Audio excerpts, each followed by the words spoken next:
So this is a summary video on the previous videos that we have uploaded on corruption in different sports. In the previous videos we covered basketball corruption, tennis corruption, and football corruption.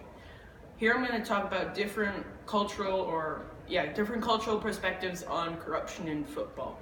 I will be going into further detail on the Turkish league and comparing it to corruption in, let's say, the German league.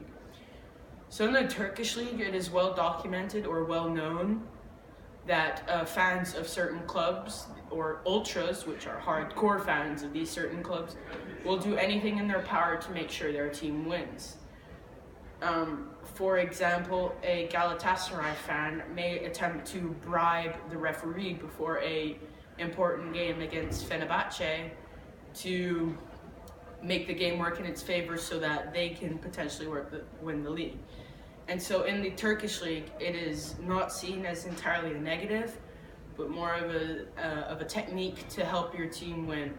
And so in comparison to the German league, where it's completely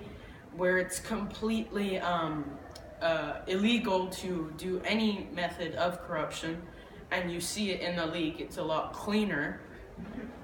Fans don't do it as much, and as well as it doesn't happen a lot in the league, and it's viewed as a negative and a use of cheating. In basketball, I would say it's the same thing, that the hardcore fans or players or referees or managers of teams, let's say the general manager of Lakers, will try and bribe or give the referee a cash reward if he gives votes in favor of the Lakers. And so it is seen as a negative in the NBA as well. But on college levels, it's again seen as in the Turkish league, it's seen as an advantage. It's seen as a method to get an advantage. In tennis, it's just completely negative, unless you're in the lower tiers. Like for men outside the top 100, as said previously, they're more likely to, decide, I want to get more money for what I'm doing because I'm doing a good job, and so they'll do it. But in the top half of the tennis sport, in the Wimbledon finals and stuff like that, it is viewed as incredibly negative, and if you're caught or found you being bribed or bribing someone, you will be either suspended or expelled from the sport, and your medals or trophies will most likely be revoked. And so this was more of a cultural view. For Western countries or European countries like Germany and the UK, and those countries, like the more developed ones, view corruption as a negative.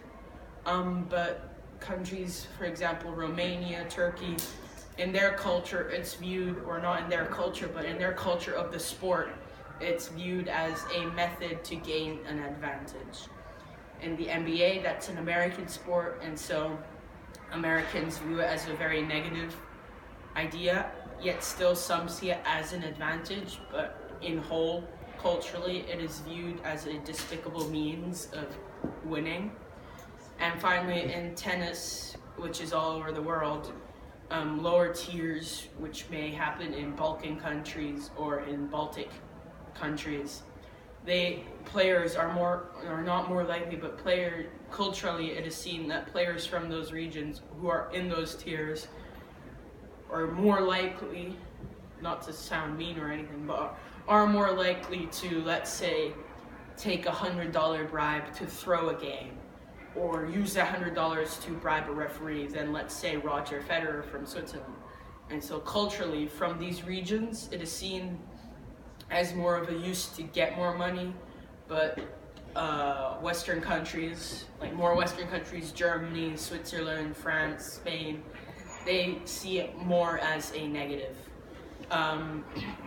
When it comes to tennis as well, as said in the video covering tennis corruption, Spanish authorities do find the occasional group of people, but it's less likely to find than, let's say, an operation in the lower tiers, before the top 100 of male tennis players. It's more likely to see some corruption.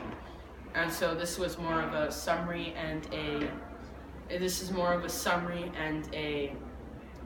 just a quick brief on what we think, our group, what we think different cultural perspectives on this is. And we also did some research on this, and so I hope this video informed you. Check in the link below to help us stop corruption. Thank you.